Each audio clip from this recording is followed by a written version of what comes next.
My name is Lizzie, and this is Lizzie's Literary Life, and today we are doing my May Tipsy Wrap Up.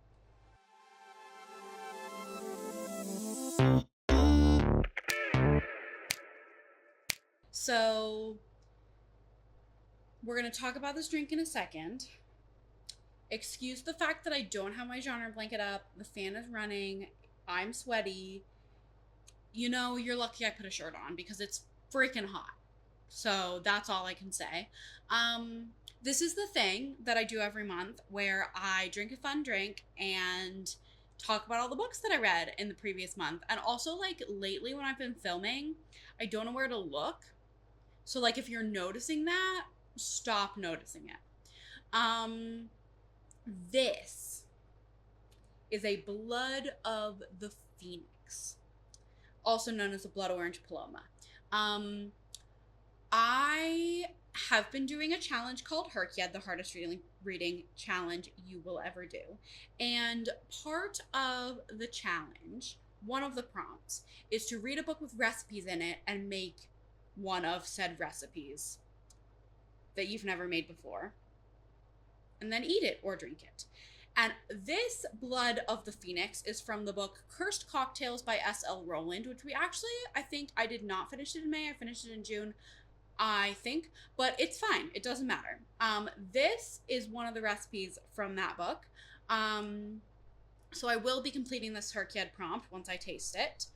And we're just going to flash back to me making it. Hello and welcome to my kitchen. This is a really janky setup. You're in a cabinet. But that's just going to be the way it is. We are here to make my Blood of the Phoenix, which I'm sure I just told you about. I have my recipe on my laptop right there. I have all my ingredients. I have a blood orange. I have a lime. I have grapefruit juice, which is, I actually have had a lot of. I have liquid organic pure blood orange, not from concentrate juice. I have cheap tequila. This is not the tequila I was supposed to get, but this is the one that was cheaper, so that's the one we went with. Which, by the way, this blood orange juice, not cheap. What else do I have? Oh, I have seltzer. Let me get my seltzer. Because the recipe calls for blood orange soda, which, like, where in the world do you get blood orange soda? I don't know. But they said that you can mix blood orange juice and soda water, seltzer, and simple syrup to get the same effect. So I have simple syrup. Make sure I have all my ingredients. I gotta get my seltzer. Don't look in my fridge. Seltzer. Okay, and then we have, you're supposed to like shake it, and I don't have a proper shaker, but I do have this, can you see it? Blender bottle, which has this little ball in it, which is supposed to like mimic the effects of a shaker. I don't really know. It's supposed to mimic the effects of a shaker. So we're going to shake in this, and then we're going to consume in my goblet. Beautiful. And let's just get started. Step one. I'm going to juice my lime for step one, because I could have just gotten lime juice, but I'm an overachiever. So I'm going to juice my lime up. Oh my God. This is fine. Everything is fine. I have this little guy for juicing, and I'm going to juice it into this little guy. Which way do I, like, okay, sorry if this is a stupid question, but like the holes are down there, but it like is cupped like it should go there, like the concavity, but then it feels like it should go, I think I should put it this way. Okay, we're going to put it this way. Ooh, I'm squishing this lime. I am really going to just eyeball the quantities because I want to make multiple drinks in this scenario that we are doing right now. And then just have like a little like pitcher situation. Here's my squished lime. So cute. We're going to put the lime juice in our, that's how much lime juice I got. We're going to put the lime juice in the shaker. That's probably a tipspo, but I think I'm going to do the other half too, just because it was fun. So much squished lime juice. in my shaker. Okay, what's next? Tequila. How much tequila? As much as I want. 2-ounce mezcalium. That's what they call it in the book. They call it mezcalium, which is very fun. Oh, that's a lot of tequila. We're gonna have a fun night. Yum, yum, yum. 1/4 cup fresh blood orange juice. We're gonna shake this bad boy. It's all pulpy because it's organic. Okay, we're gonna go for 1/2 cup because that's double a quarter. I know math. That's what I do for a living, is know math. Okay. Smells like blood oranges. Grapefruit juice. How much grapefruit juice? 1/4 cup, so we're going to do 1/2 cup. There we go. That's what we add to the shaker. Add ice to the shaker and shake until well chilled. Okay, let's get some ice. Don't look in my freezer. Not that there's anything bad in there. I just don't really know what's in there, so don't look. Okay. We got some ice. 1, 2, 3, 4. That's probably good. I probably am supposed to use like chipped ice. I don't really know. But I am using the ice I have. I'm also going to put some ice in my goblet because I'm supposed to pour it over a double rocks glass. So we're going to do a double rocks glass. I'm going to say that's 4 rocks. That's a lot of rocks. Good thing ice is free. And then we shake. Shake, shake, shake, Sonora, shake your body right.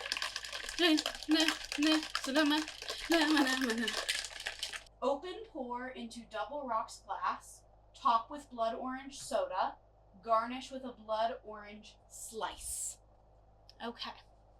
This is my double rocks glass. Oh, that's probably enough. Ooh, and I have a good amount left. Ooh, excellent. This is going to be several drinks. Top with blood orange soda, which is just going to be the seltzer water. We're just going to make it a little sparkly. And then we're going to slice our blood orange for a garnish. Bloody. So fancy, so fancy. So I know that was a little chaotic, and I thought I broke something at the end of it, but I did not break anything, so it's okay. We're gonna taste this. I'm really, really excited.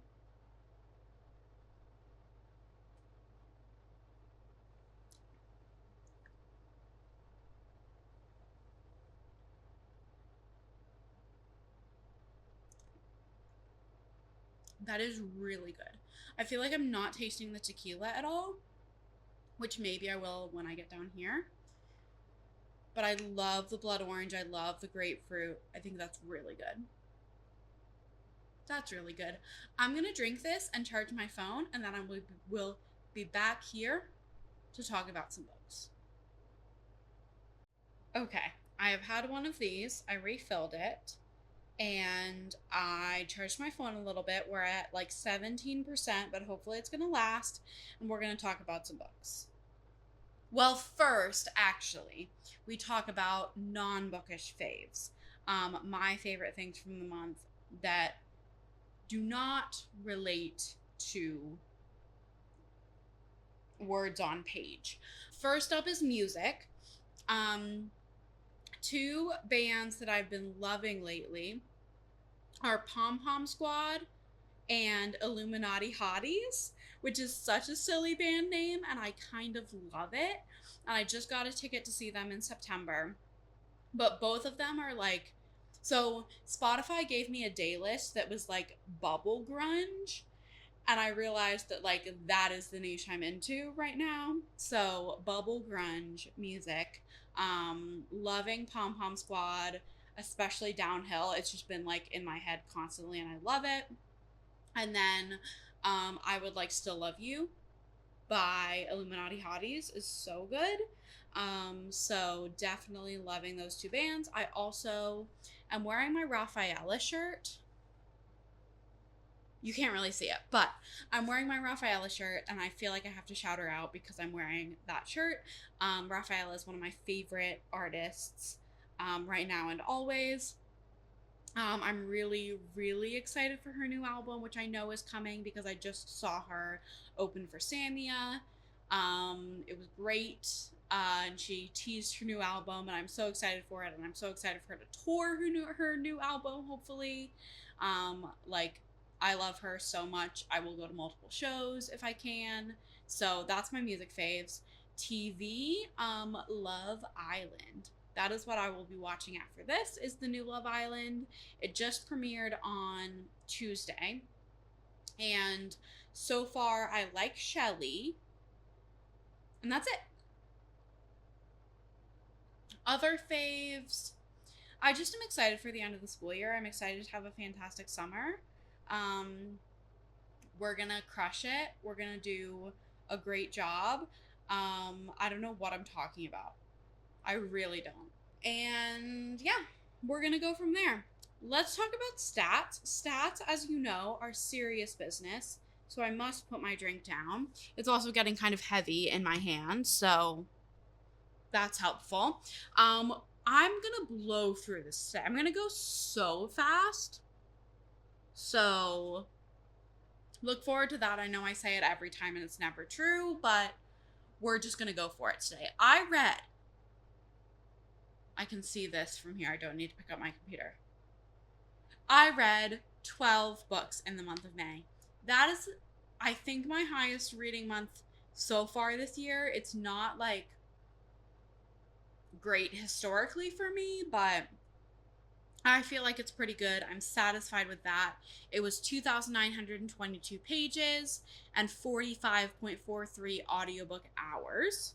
I spent a total of 36.23 hours reading this month. That's real time, which doesn't sound like a lot. I feel like some of my previous months have been more and fewer books, and these were just short books, but it's okay. It's okay.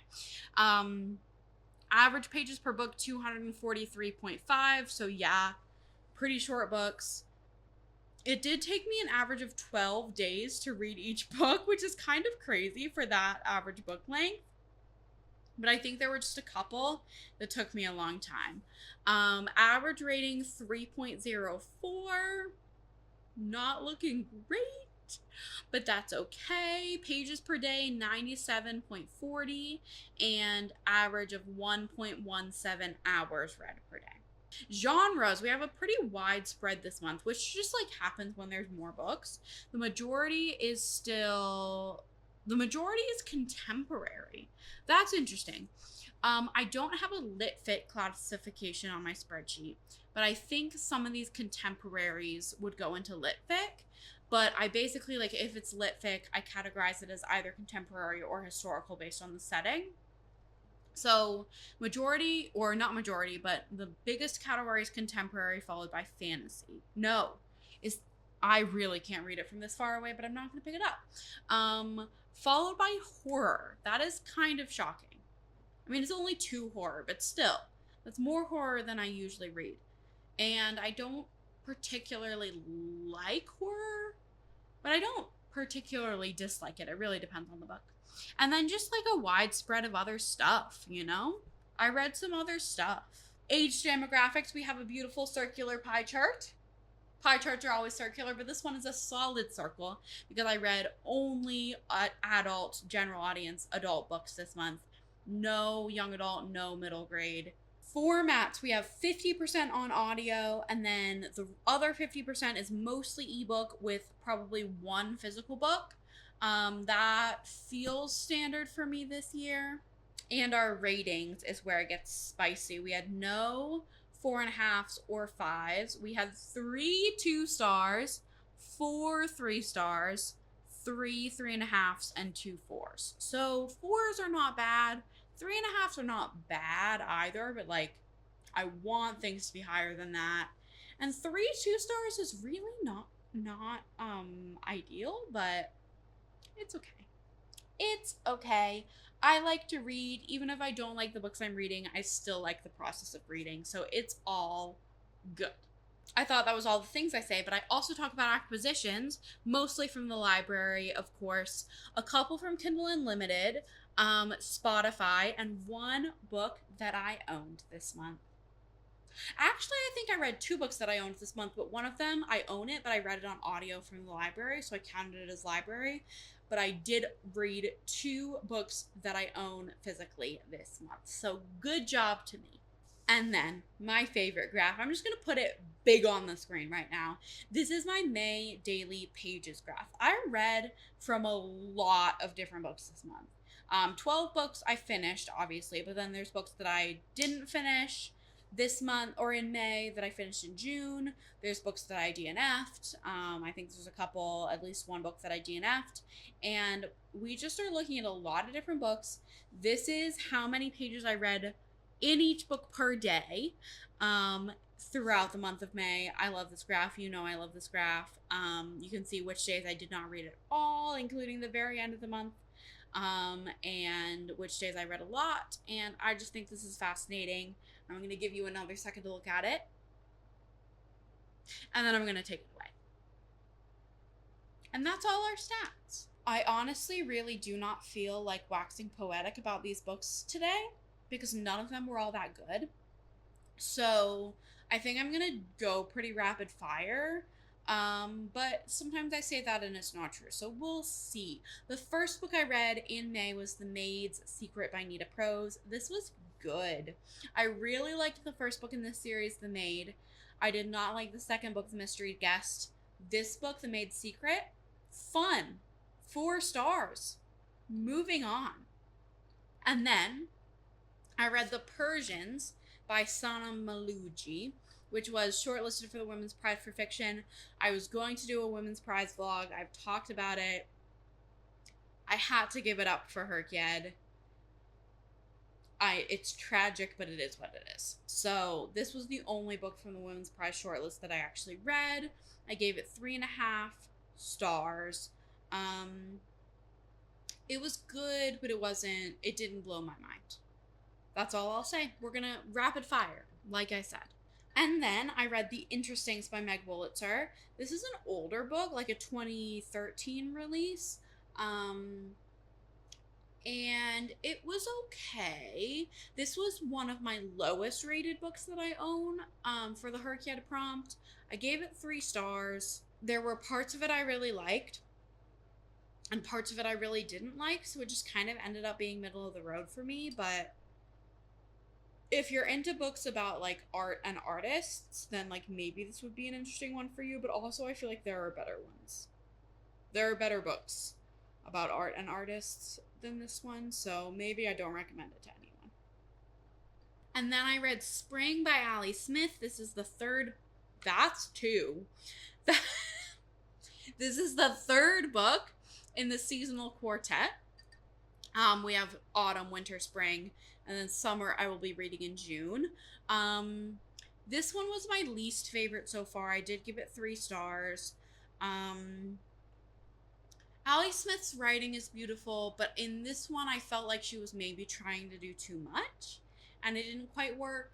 But I do appreciate what she's trying to do. I just didn't think it was quite effective in this one. And I just didn't connect to the story as much as I did for autumn and winter. But I am hoping and I'm expecting a redemption in summer. So we'll read that soon. Update in my June wrap up. Then I read Foster by Claire Keegan. This is a short story set in Ireland. I gave it 3.5 stars because the writing was great, but like what happened? Nothing. It's really short. It's really hard for me to read and rate short stories because I just don't feel like, maybe I don't feel like they're the medium for me. This is my charger. I'm just messing with it. It just didn't feel like enough happened plot-wise or character-wise or setting-wise. Like enough, it just wasn't enough for me. But I didn't dislike it, so I gave it 3.5 stars, but it was kind of nothing for me. And then I read Stolen Focus by Johan Hari. This is an interesting one. This was the Junie B. Jones read-along nonfiction pick for May.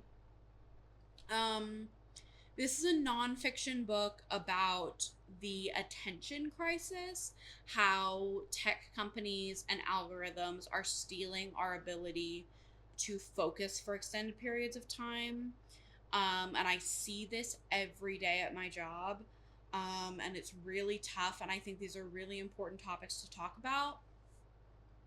Was Johann Hari the person to talk about this? I don't know. If you Google him, which I did not before reading this book, you will see his plagiarism scandals and all of this stuff about him as a journalist not being ethical, or like honest in his journalism. And so like I gave it 4 stars at the time. I thought it was a really, like when I read it, I thought it was a really important topic to discuss, and he had a lot of interesting insights from research that he was presenting. So like face value, it was great. It was not great, but it was good. It was 4 stars. But then reading about how like in his previous books, some of the facts and interviews he had and research he had stated was like completely fabricated. Like I know obviously this is a crisis, I see it every day, but you just got to take it with a grain of salt knowing his background and his history. So there's that, but I did think it was a well put together, well structured book about a really important topic. So I gave it 4 stars on face value, the book alone, but do take it with a grain of salt knowing his history. And then I read Managing and Other Lies by Willow Heath, who is Willow Talks Books on BookTube. This was for the AuthorTuber prompt for Herkjed. I unfortunately did not like this. This was a short story collection of queer horror stories. And I feel bad, but I didn't feel like it was well done or interesting.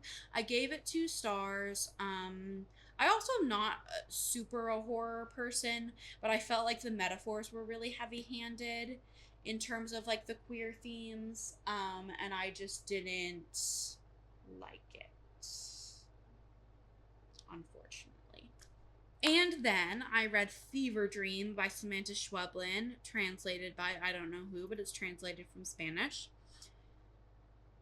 This, I feel like I didn't adequately get. I gave it 3 stars. I wish I had read it physically, but I listened to the audiobook, and I don't think I got it. And so that's kind of all I'm going to say. It's a like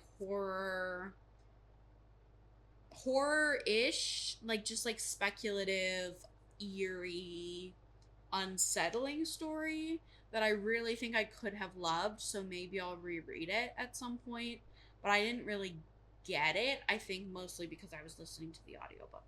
So 3 stars for that one, but not a bad 3 stars, just like I need to read it again. 3 stars.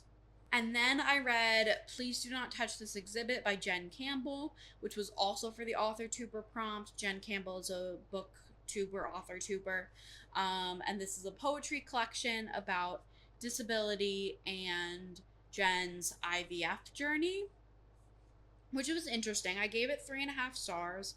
I didn't like super connect to any of the poems, but none of them were bad. Like, it was good. I just didn't emotionally connect, but I also struggle with poetry sometimes. I think it was maybe situational why I didn't love it, but I didn't love it, and so I gave it 3.5 stars. We're just moving through this. And then I read Skipping Christmas by John Grisham. And first, before I talk about that book, I have to talk about Dreamcatcher by Stephen King. Because one of the prompts for Herkjed is to read a top 10 book from, like, bestseller from the year you were born. And I was born in 2001. And the top bestseller, according to most lists, in 2001 was Dreamcatcher by Stephen King. It was awful. It's really long. I made it about 30% of the way through, and it was just disgusting. And if you go on the Wikipedia page, like, Stephen King was high, and also, like, in retrospect, doesn't think this is a good book. So, like, if the author doesn't think it's a good book, it's probably not a good book. I could not get through it. So instead, I read Skipping Christmas by John Grisham, which was just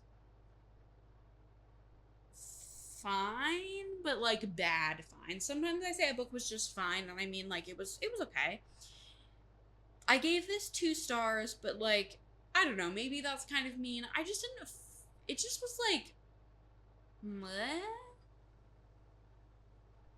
Like, I think it was supposed to be funny, and it was not funny. I think it was supposed to be cute and heartwarming, and it was not cute and heartwarming. It just was like, meh. And I also listened to the majority of it while stuck in traffic, so maybe that didn't help, but 2 stars for that one. And then, this one I feel weird talking about. I read Unfortunately I Exist by Stephanie Gillis. This was another author tuber book, and also, like, another prompt for her kid about an indie author buying whatever. So Stephanie Gillis is actually the creator of Herkyed, and she, in 2022, she did a challenge where every month she wrote a short story in a different genre. And this is her memoir, her attempt at memoir, about asexuality. Basically, it's mostly about asexuality. And I thought it was just okay. It was 3 stars. It's hard to rate a memoir low, especially like an indie memoir. But I just, like, it wasn't bad. It really wasn't bad in any sort of way. But I also didn't feel like it was excellent in any sort of way. So it's getting 3 stars. It was a short story. It was like 50 pages. I didn't get much out of it because I already know what asexuality is and kind of understand it to a certain extent. So it wasn't really impactful for me.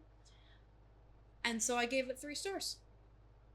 And then the final book that I read in May of 2025 was my 4th Spiffbo book, which is going to be in a vlog. This was Leah Lucra, the gray one.